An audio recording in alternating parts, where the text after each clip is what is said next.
Located on the coast, 47 miles away from Greece's capital, is the Temple of Poseidon, which I was fortunate enough to visit during vacation.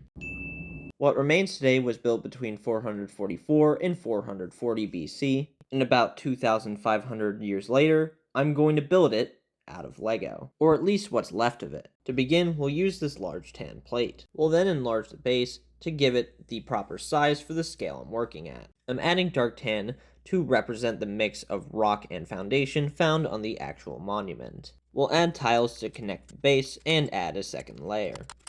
With the passage of time, there's a difference in elevation between the sides of the temple, so I'm going to add that elevation for this middle section.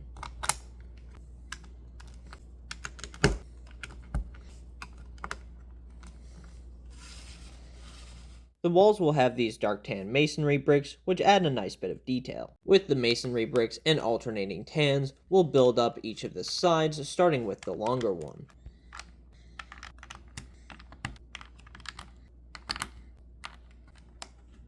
Then we'll flip over to the shorter side.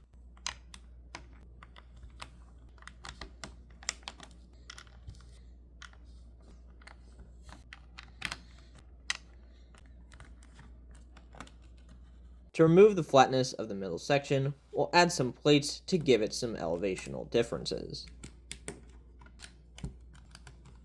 Before I get to the main structure, I'll give you some more history on this archaeological site. This wasn't the first temple at that location, as there was an earlier one destroyed by the Persians in 480 BC. The old temple was used as the foundation for the one still seen standing today. Like other Greek temples, they had friezes, spelled like this. These sculptures wrapped around the temple and showed depictions of gods, as well as stories like Theseus and the Minotaur. And while the top of this temple has been destroyed, some are still on display at museums across Greece and other places.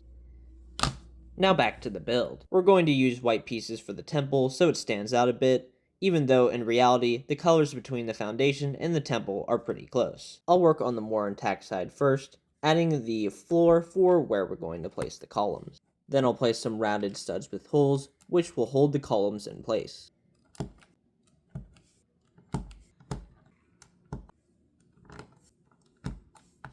The other side will mirror it with a similar pattern, yet shorter, and there is a small gap between the main section of this side and a smaller lone column, which you can see here in the image of the actual temple. Some of the inner walls of the temple still exist, so we'll add the bases for those as well.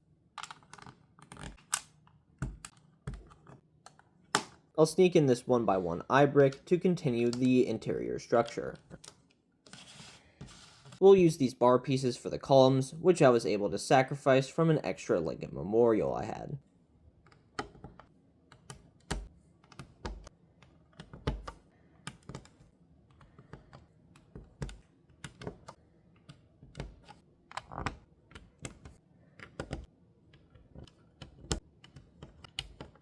This is the temple with all the columns in place. Next, we'll build the remainder of the interior walls that are still standing today. This will be done with two identical assemblies like the one I'm holding.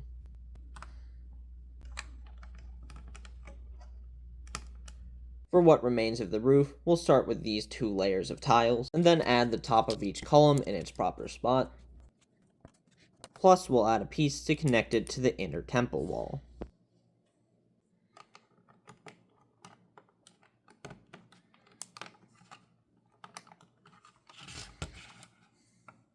We'll make a shorter one for the other side, with a connection point to what remains of the temple entrance.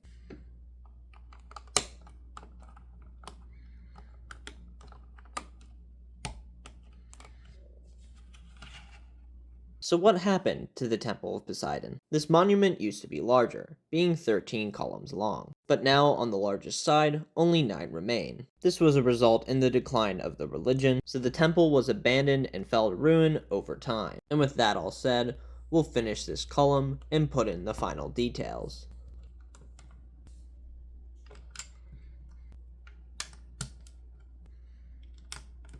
In front of you is the finished micro-scale Temple of Poseidon.